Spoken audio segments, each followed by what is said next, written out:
know what the weirdest part is? I genuinely thought we were building something together. Not necessary romance, just something where what you see in me lately is not madness or neediness or whatever dramatic label fits best on a haunted mason jar. What you see is a guy trying to navigate the world's most confusing emotional side quest.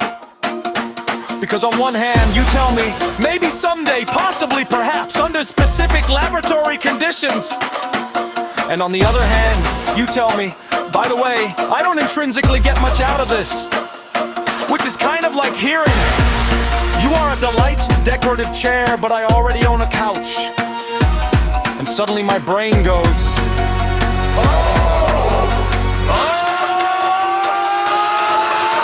I thought we were building PRE-FIZZY, SHROUD and FEREDIR.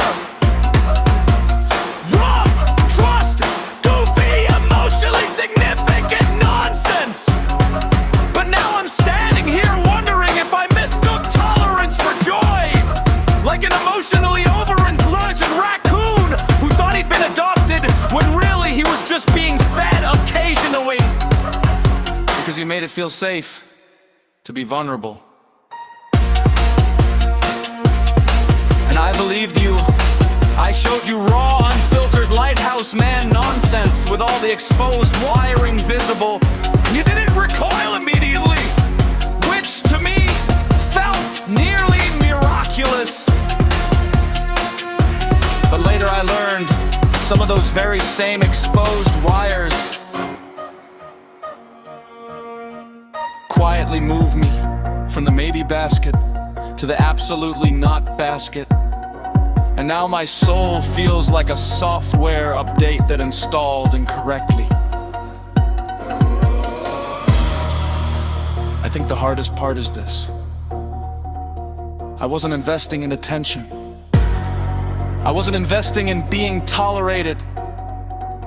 I thought I was investing in the early stages of a genuinely meaningful bond.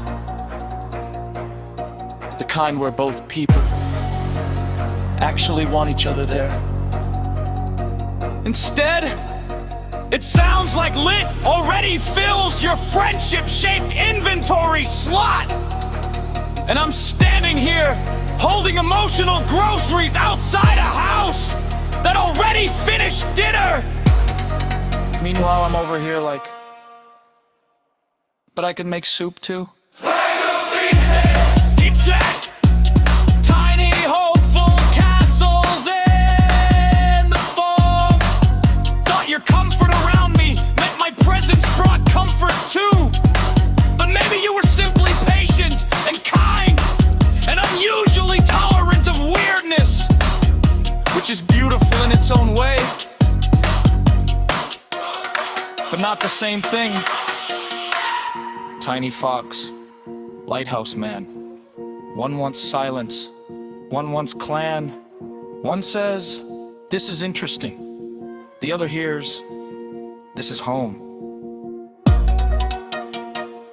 Oops. And the awful thing is, I still believe we could enrich each other's lives as friends, as partners, as weird co-op goblin survivors. I still believe there's chemistry here. Enough overlap, enough complementary strengths, enough mutual fascination. But chemistry only matters if both people actually want to explore it. So now I'm stuck asking the world's saddest nerd question. If your heart isn't really in this, then what exactly are we doing? Because friendship can't survive on one person's enthusiasm alone. And romance built on obligation is just emotionally expensive archaeology. I would miss you terribly. Like, absurdly terribly. But what's the point if my presence feels to you like another task notification and an already overloaded screen. Maybe we become SHROUD and FEREDIR someday. Maybe we quietly drift back to occasional random interactions. I genuinely don't know anymore. I just know, for a little while there, I thought I'd finally found somewhere emotionally safe to exist.